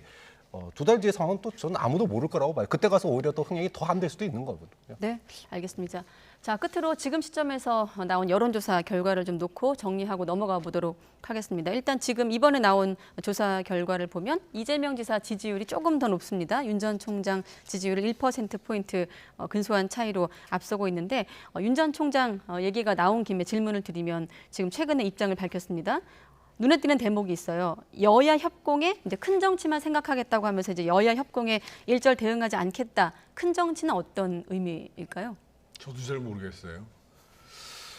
조금 제가 좀 우려스러운 게요. 예. 윤석열 총장도 그렇고 그 진영 전체가 너무 지금 상황을 낙관하고 있는 게 아닌가 이런 걱정을 하게 되고 지금 윤 총장께서는 차차 말씀드리겠다고 그러는데 네. 사실은 지금 국민적 관심이 윤석열 총장한테 집중해 있는 거거든요. 총장직을 그만둔 지 벌써 석 달이 됐습니다. 그러면 차차 얘기하기 전에 제가 지금 빨리 국민 여러분들께 제가 왜 정치를 하고 어떤 진로를 갈 건지 명확히 못해서 죄송합니다. 이런 자세로 접근을 해야 되는 것이고 자꾸만 지금 대변인이 압도적 정권 교체라고 얘기를 하는데 네. 지금 야권에 있는 분들이 사실은 윤석열 총장만 바라보고 있는 게 아니거든요. 그러면 그런 자세로가 아니라 우리가 정말 제대로 해볼 테니까 힘을 주십시오, 도와주십시오, 이런 자세로 가야 돼요. 또 한 가지 제가 걱정스러운 게 뭐냐면 엊그저께 대변인이 이런 얘기를 하더라고요. 네. 뭐 김종인 전 비대위원장 얘기가 나오니까 뭐 우리가 이제 큰 길로 압도적 정권 교체의 길로 가면 자연히 같이 하시지 않겠습니까? 절대 그렇게 되면 그런 자세면 안 되거든요. 지금 윤석열 총장 입장에서 보면 정말 훌륭한 경륜 있는 그리고 능력 있는 주변 분들을 모아내야 돼요. 그래서 본인이 많은 분들을 찾아가서 공부하는 것도 중요합니다만 예를 들면 김종인 비대위원장은 대단한 경륜과 정치권에서 통찰과 콘텐츠를 갖고 있는 분이거든요. 네. 이미 예를 들면 윤석열 총장에 대해서 관심을 표명했던 분들 중에서 윤여준 전 장관 같은 분들, 또 뭐 최장직 교수 같은 분들, 그리고 뭐 철학 교수인 최진석 교수님 같은 분들, 이런 분들은 사실은 찾아가서 도와주십시오. 제가 선생님의 경륜 정말 잘 받들어가지고 전공교체 하겠습니다. 이런 자세로 접근을 해야 되는데 우리가 잘 가고 있으니까 뭐 당연히 도와주지 않겠습니까? 이런 식의 자세는 굉장히 위험한 모습입니다. 네, 여기에 이제 민주당에서는 이게 일단 야당에서는 이른바 간보기 정치 그만하라고 목소리 높이고 있고 민주당에서는 또 최근 어떻습니까? 김대중 도서관 방문한 자리에서 이제 박명록 뭐 조금 더 구체적으로 지평과 지평선을 좀 헷갈린다거나 이런 부분들을 이제 공격하기도 하는데 이런 지금 최근의 분위기 어떻게 보십니까? 저는 윤석열 전 총장의 인사 1호가 조선일보 논설위원을 갖다가 공보 라인으로 발표를 했어요. 대한민국 기득권 중에 기득권이 엘리트 검사와 소위 조선일보로 대표되는 보수 언론입니다. 그럼 이제까지 대한민국의 수십 년 동안 기득권의 핵심에 있던 사람들 두 파트가 만나서 어떤 것을 하겠다라고 얘기를 해야 되는데 그러니까 지금 나온 것 중에 일부, 예를 들어 10원 발언이라든지, 그다음에 눈에 국민 누구나 다 볼 수 있는 뭐 지평선, 뭐 성찰, 뭐 이런 부분들이 눈에 거슬리니까 지금 이제 지금 얘기를 하는 건데 네. 본인의 입으로 말이 아니라 사실은 뭐 행동으로 보여주겠다 그러는데 이 짧은 시간에 어떻게 행동으로? 어떠한 직책도 없는데 좀 그런 점에 있어서는 네. 정말로 검증받을 국민들에게 정책 비전과 앞으로 어떤 대한민국을 만들지에 대한 검증받을 의사가 있는 거냐. 나중에 정말로 꽃가마 타고 분위기에 휩쓸려서 검증 없이 대통령 되려고 하는 거 아니냐. 이런 의혹마저도 들거든요. 네. 좀 그런 점에 있어서 큰 정치가 뭔지 솔직히 잘 모르겠어요. 아직까지. 말도 안 했고 보여준 적도 없습니다. 빨리 말하고 보여줘라. 그러면 그게 큰 정치인지 올바른 정치인지 국민들의 선택을 받을 거라고 봅니다. 네, 얘기가 나온 김에 최근 뭐 역시 계속 논란이 일고 있기 때문에 여쭤보면 앞서 우리가 그 정치인의 어떤 말에 대한 얘기를 했거든요. 이제 박명록 논란 같은 경우 이제 글, 표현 이런 부분들인데 어떻게 보면 좀 이것도 뭐 말꼬리 잡는 거 아니냐라고 볼 수도 있겠습니다만 엄연히 다른 뜻을 갖고 있는 단어인데 어떻게 좀 이 부분은 보십니까? 저는 뭐 성찰 관련해 가지고는 뭐 성찰이라고 하든 통찰이라고 하든 뭐 충분히 통할 수 있는 얘기고 네. 아마 이제 뭐 일부에서는 무슨 뭐 영어로 쓰면 호라이즌이기 때문에 뭐 지평선, 지평 다 똑같은 얘기다 얘기하는데 저는 실수를 한 거라고 봐요. 그래서 보다도 표현하는데 내가 좀 더 신경 쓰지 못했다라는 걸로 가면 되는 것이고 네. 문제는 앞으로 그런 실수를 반복하지 않으면 되는 거거든요. 그래서 저런 문제를 가지고 뭐 지나치게 공격을 하면서 뭐 수준이 낮다, 준비가 안 돼 있다 얘기하는 것도 적절치 않고 네. 또 공격을 받으면 내가 조금은 적절치 않은 표현을 쓴 것 같다. 앞으로 좀 더 조심하겠다. 이렇게 되면 되는 거죠. 뭐. 네, 알겠습니다. 오늘 대담에서는 두 분을 통해서 좀 어떻습니까? 정치인들의 명쾌한 사과, 명쾌한 해명 이 대목이 좀 남지 않을까 싶네요. 네, 오늘은 여기까지 듣도록 하겠습니다. 두 분 오늘 고맙습니다. 네.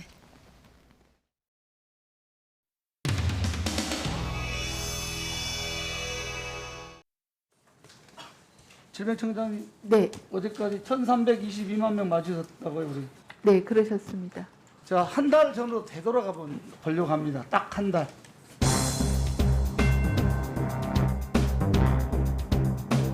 우리 정치인들이 이 상임위에서 본회의에서 이렇게 주장을 합니다. 우리나라는 백신 거지국이다. 백신 후진국이다. 국민들이 백신 1차라도 맞으려면 6년 4개월 걸린다. 그래서 곧 백신 접종 이퀄 불신 지옥이 됐습니다. 백신 안 맞겠다. 백신 맞으면 사지가 마비된다. 죽는다. 우리 보건복지위원들이 모범적으로 모범 케이스로 맞자 백신을. 그거 안 지켜줬습니다. 그런데 제가 어느 날 인터넷을 보니까 자녀 백신을 맞을 수 있다 이런 게 있더라고요. 그래서 제가 맞았습니다. 제 처가 저에게 화를 내더라고요. 이렇게 위험하다는 왜 맞느냐. 그래서 저녁 때 TV를 보다가 제가 안방에 들어 자고 있는데 가끔 문을 열어봐요. 괜찮느냐. 얼마나 불신이 많은지. 제 아들이 퇴근해서 들어와서 아빠 괜찮습니까? 괜찮다. 이게 한 달 전 일입니다. 불과 한 달 좀 안 된 일입니다. 이제 주변에 맞는 사람이 많아졌습니다. 그러다 보니까 이 가짜 뉴스 들어간 거 맞는 사람 보니까 역시 괜찮구나. 다시 말씀드리지만 가짜 뉴스 가까이 주장한 게 나는 정치인 아닙니까? 청장님 좀 여쭙겠습니다. 찾아보세요. 찾아보세요.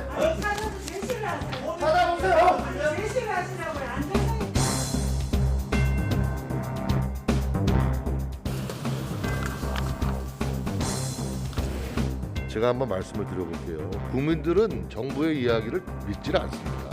근데 믿어주셔야 됩니다. 아니 강요하지 마세요. 희망 고문을 하지 마십시오. 아닙니다. 희망 고문이 지금 아니고요. 우리나라의 백신 1차 접종률은 세계 100위권 밖으로 밀려났어요. 아프리카 르완다와 방글라데시보다도 못해요. 현재 접종 속도라면은 집단 면역을 달성하는데 6년 4개월이 걸린다는 평가도 있고, 이런 대한민국이 왜 지금 백신 빈곤국으로 전락해야 하는가?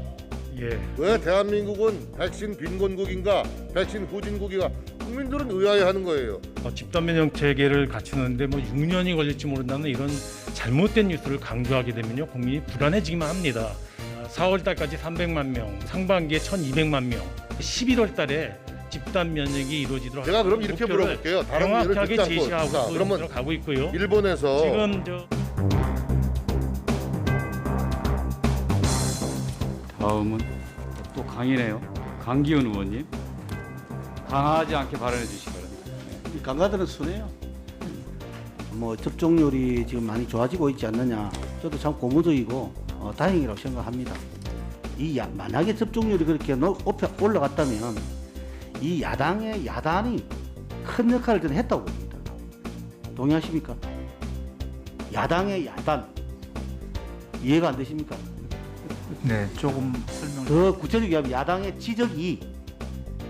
지적한 것이 접종률 제고에 큰 역할을 했다고 저는 보고 있습니다. 동의하시나요? 네, 그런 부분, 저희들이 부족한 부분.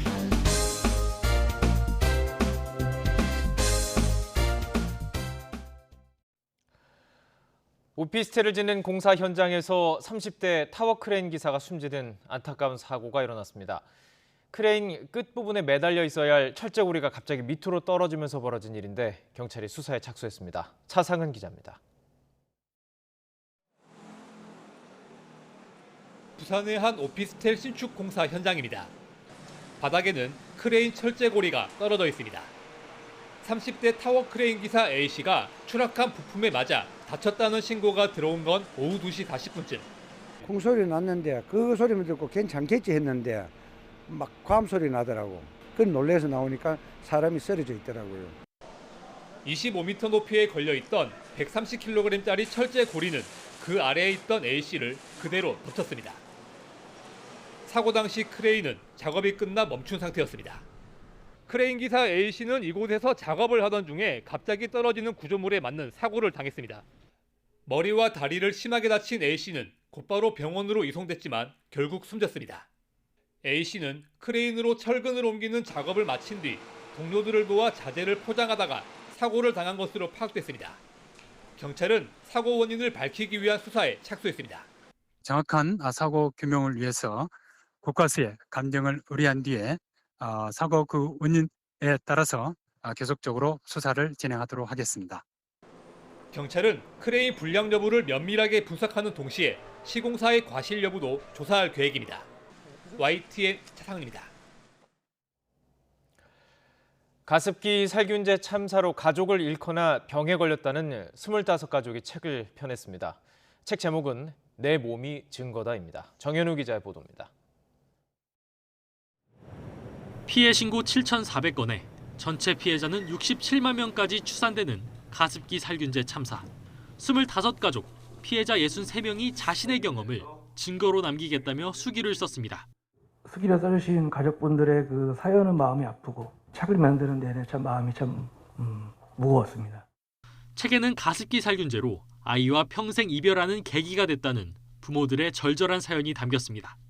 임신 때부터 가습기 살균제를 사용해 기침을 달고 살게 된 아이에게 가습기를 매일같이 쐬게 했단 이경미 씨. 30개월 막내는 결국 폐에 구멍이 나고 굳어가면서 숨졌습니다.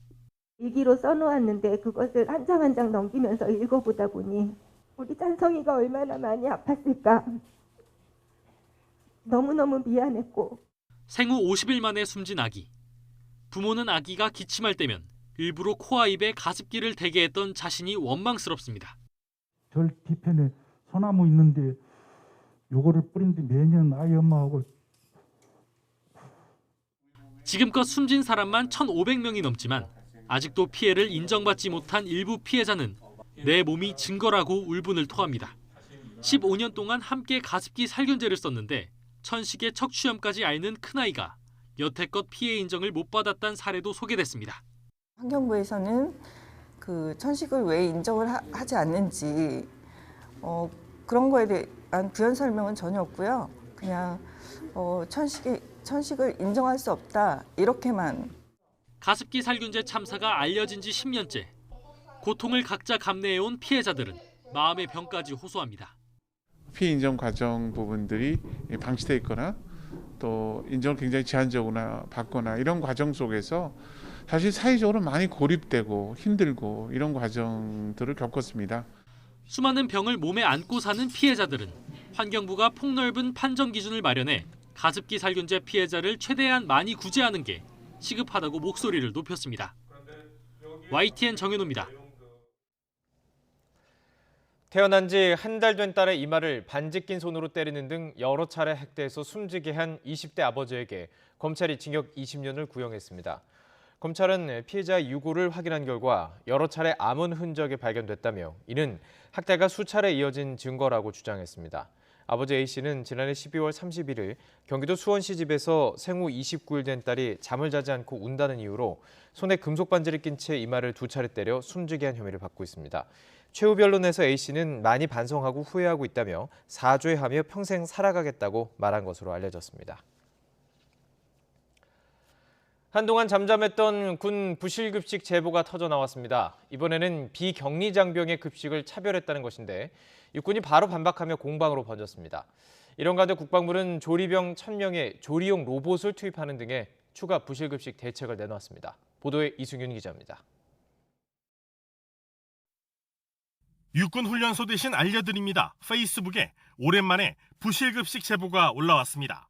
육군 28사단 소속 병사는 지난 15일 저녁으로 고기 없는 닭볶음탕과 한 덩이를 쪼갠 코다리 강정이 나왔는데 격리자 식사는 넉넉한 데다 삼겹살도 줬다며 일반 병사에 대한 역차별을 주장했습니다.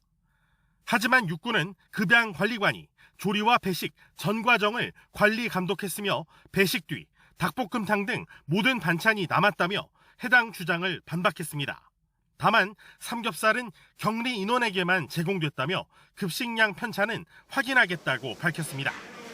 이런 가운데 군은 부실급식 문제 해결을 위해 육군과 해병대에 조리병 1,000여 명을 추가 투입하는 대책을 내놨습니다.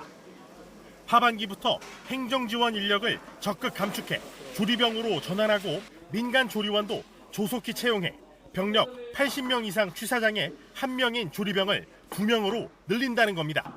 또 튀김 요리를 위한 조리용 로봇 도입도 추진하고 오븐과 야채 절단기, 고압 세척 청소기도 보급합니다. 현재 부사관 학교에서 시범 운영 중인 병영식당 민간 위탁 사업도 각군 신병교육훈련기관으로 확대하는 방안을 특히 장병들이 선호하는 간편 뷔페형 식단을 시범 도입하고 주말과 휴일엔 간편식을 제공하기로 했습니다. 국방부는 전방부대 급식 관리를 군단급에서 사단급으로 개편하고 경쟁 방식으로 급식 업체를 정하는 학교급식 전자조달 시스템 적용을 검토 중입니다. YTN 이승윤입니다. 의료용 마항류인 졸피뎀의 오남용 통보를 받고도 이를 개선하지 않은 의사가 3명 중 1명꼴인 것으로 드러났습니다. 식품의약품안전처는 올해 3월 졸피뎀을 오남용한 의사 1,720명에게 사전 알림이 정보를 안내한 후 2달간 처방과 사용 내역을 분석한 결과 559명이 처방 행태를 개선하지 않았다고 밝혔습니다.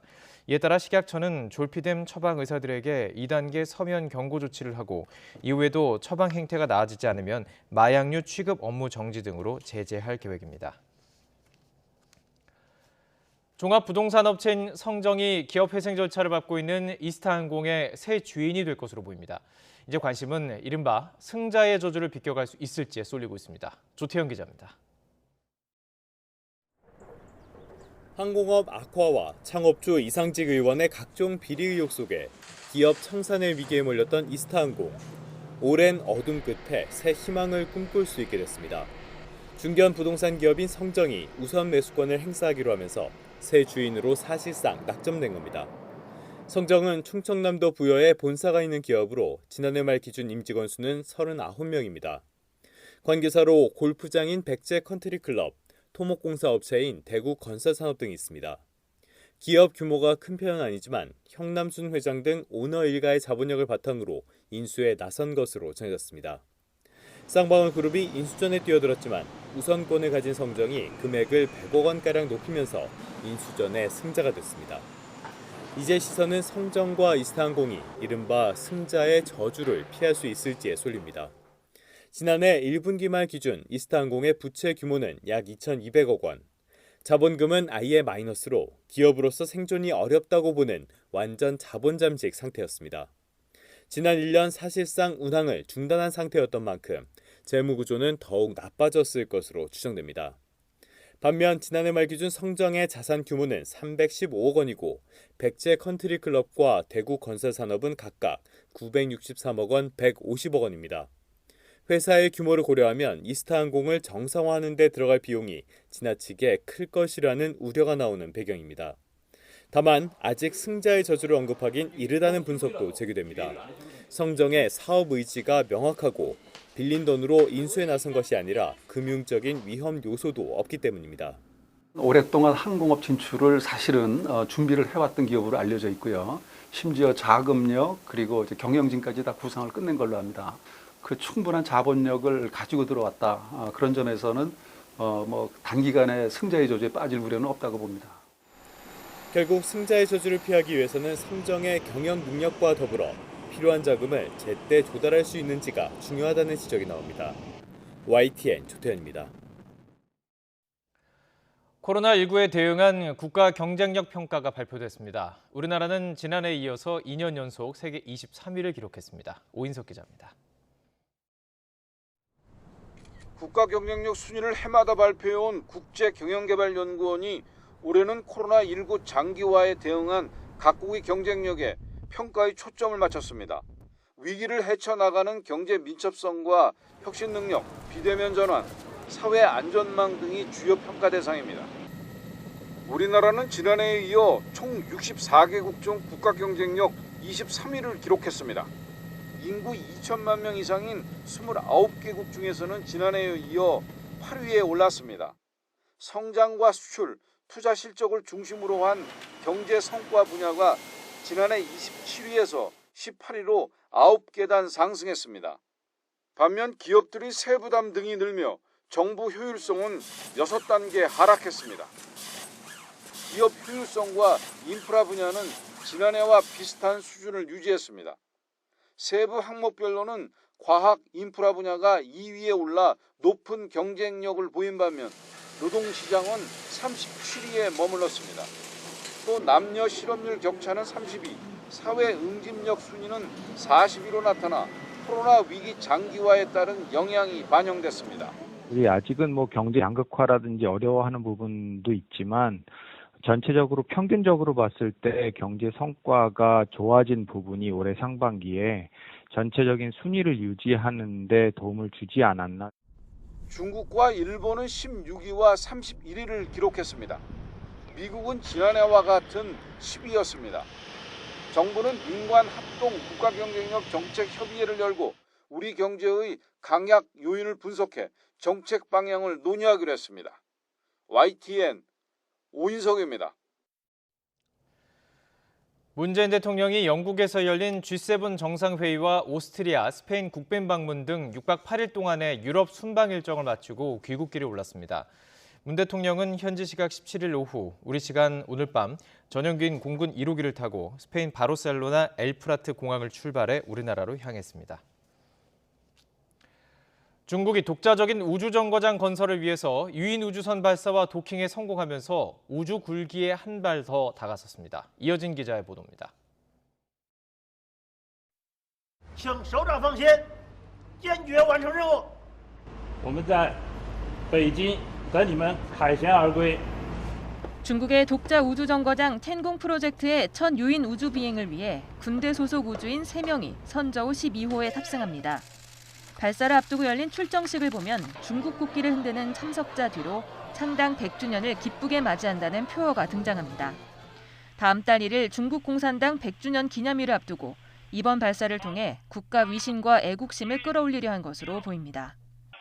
3, 2, 1, 개화! 이번 발사는 2016년 선저우 11호 이후 약 5년 만에 이뤄진 7번째 유인 우주선 프로그램입니다. 중국은 지난 4월 우주정거장 핵심 모듈 테너와 지난달 우주정거장 건설에 필요한 물품을 실은 화물우주선 텐저우 2호를 발사했습니다. 선저우 12호는 발사 7시간 만에 테너와의 도킹에 성공했습니다. 우주인 3명은 그곳에 석 달간 머물며 우주선 수리와 설비 교체, 각종 실험 등을 하게 됩니다. 선저우 12호에 이어 텐저우 3호와 선저우 13호 등 모두 11번의 발사로 내년 말까지 독자 우주정거장을 완성할 계획입니다. 2022年完成空间站的在轨建造，建成国家太空实验室。之后，空间站将进入到应用与发展阶段。 하늘 궁전을 뜻하는 우주정거장 텐궁이 완성되면 최소 10년간 지구 400에서 450km 상공에 머물 것으로 예상됩니다. 2025년 이후 운영 여부가 불투명한 국제정거장이 실제 운영을 중단할 경우 텐궁은 세계 유일의 우주정거장이 됩니다. YTN 이어진입니다.